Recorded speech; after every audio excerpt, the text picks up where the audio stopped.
നമസ്കാരം. കേരള രാഷ്ട്രീയത്തിൽ വൻ കൊടുങ്കാറ്റ് സൃഷ്ടിച്ച CMRL എക്സാലോജിക് സാമ്പത്തിക ഇടപാട് കേസിൽ എൻഫോഴ്സ്മെന്റ് ഡയറക്ടർ അന്വേഷണം കൂടുതൽ വ്യാപിപ്പിക്കുകയാണ്.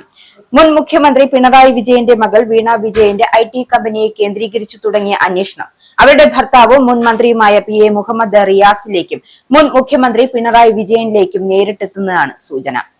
ഇവരുടെ ബാങ്ക് അക്കൗണ്ടുകളും ആസ്തി വിവരങ്ങളും ED അതീവ സൂക്ഷ്മമായി നിരീക്ഷിച്ചു വരികയാണ്.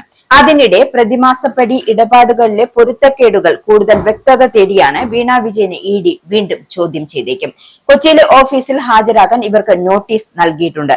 മുൻപ് 2 തവണ ചോദ്യം ചെയ്തപ്പോഴും വീണ നൽകിയ മൊഴികളിൽ കടുത്ത പൊരുത്തക്കേടുണ്ടായിരുന്നു. ഇക്കാര്യം അന്വേഷണ സംഘം കണ്ടെത്തുകയും വിലയിരുത്തുകയും ചെയ്തിരുന്നു. പിടിച്ചെടുത്ത ഡിജിറ്റൽ തെളിവുകളുടെയും ബാങ്ക് സ്റ്റേറ്റ്മെന്റുകളുടെയും അടിസ്ഥാനത്തിലാകും ഇന്നത്തെ ചോദ്യം ചെയ്യൽ.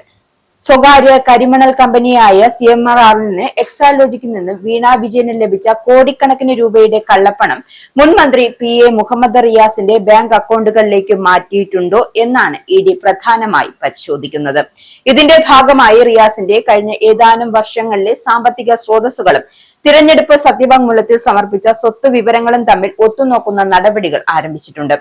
കഴിഞ്ഞ ദിവസങ്ങളിൽ മുഹമ്മദ് റിയാസിന്റെ കോഴിക്കോട്ടെ കുടുംബ വീട് കേന്ദ്രീകരിച്ച് ED ഉദ്യോഗസ്ഥർ പ്രാഥമിക വിവരശേഖരണം നടത്തിയിരുന്നു. വിവാഹത്തിന് ശേഷമുള്ള ബാങ്ക് ഇടപാടുകൾ അസ്വാഭാവികമായി എന്തെങ്കിലും ഉണ്ടോ എന്നും വീണ വിജയന്റെ സാമ്പത്തിക കൈമാറ്റങ്ങൾ ഭർത്താവ് എന്ന നിലയിൽ റിയാസിന് പങ്കുണ്ടോ എന്നുമാണ് കേന്ദ്ര ഏജൻസി പരിശോധിച്ചു വരുന്നത്. എക്സാലോജി കേസിലെ സാമ്പത്തിക ഇടപാടുകളുടെ അന്തിമ ഗുണഭോക്താവ് മുൻ മുഖ്യമന്ത്രി പിണറായി വിജയനാണ് എന്ന നിഗമനത്തിലാണ് ED. CMRL കമ്പനി യാതൊരുവിധ സേവനവും ലഭ്യമാക്കാതെ വീണയുടെ കമ്പനിക്ക് കോടികൾ മാസപ്പടിയായി നൽകിയത് വെറും ഒരു വാണിജ്യ ഇടപാടല്ല എന്നാണ് കണ്ടെത്തൽ.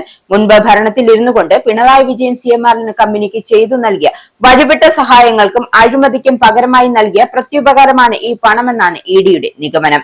കരിമണൽ ഖനനവുമായി ബന്ധപ്പെട്ട അനുമതികൾ വേഗത്തിലാക്കാനും റവന്യൂ വകുപ്പിന്റെ പ്രത്യേക ഇളവുകൾ ലഭ്യമാക്കാനും അന്ന് മുഖ്യമന്ത്രിയുടെ ഓഫീസ് ഇടപെട്ടതിന്റെ തെളിവാണ് ED ശേഖരിച്ചിട്ടുണ്ട്. അഴിമതി പണം മറച്ചുവെക്കാൻ മകളുടെ കമ്പനിയുടെ അക്കൗണ്ടിലേക്ക് കൺസൾട്ടൻസി ഫീസ് എന്ന വ്യാജേന എത്തിക്കുകയായിരുന്നു എന്നാണ് EDയുടെ വാദം. കഴിഞ്ഞ തവണ ചോദ്യം ചെയ്തപ്പോൾ കമ്പനികൾ തമ്മിലുള്ള കൃത്യമായ കരാറുകളുടെയോ നൽകിയ IT സേവനങ്ങളുടെയോ ഒറിജിനൽ രേഖകൾ ഹാജരാക്കാൻ വീണ വിജയന് സാധിച്ചിരുന്നില്ല എന്നാണ് സൂചന. CMRL ഉദ്യോഗസ്ഥരുടെ മൊഴികളും വീണയുടെ വാദങ്ങളും തമ്മിൽ വലിയ വൈരുദ്ധ്യമുണ്ട്. ഈ സാഹചര്യത്തിലാണ് 3ാം വട്ടം ഹാജരാകാൻ ED നിർദ്ദേശം നൽകിയത്. ഹാജരാകുമ്പോൾ കൂടുതൽ ബാങ്ക് രേഖകളും എക്സാലോജിക്കിന്റെ ഓഡിറ്റ് റിപ്പോർട്ടുകളും സമർപ്പിക്കാൻ ആവശ്യപ്പെട്ടിട്ടുണ്ട്. ചോദ്യം ചെയ്യലിനോട് പൂർണ്ണമായും സഹകരിച്ചില്ലെങ്കിൽ കടുത്ത നിയമ നടപടികളിലേക്ക് നീങ്ങാനാണ് EDയുടെ നീക്കം.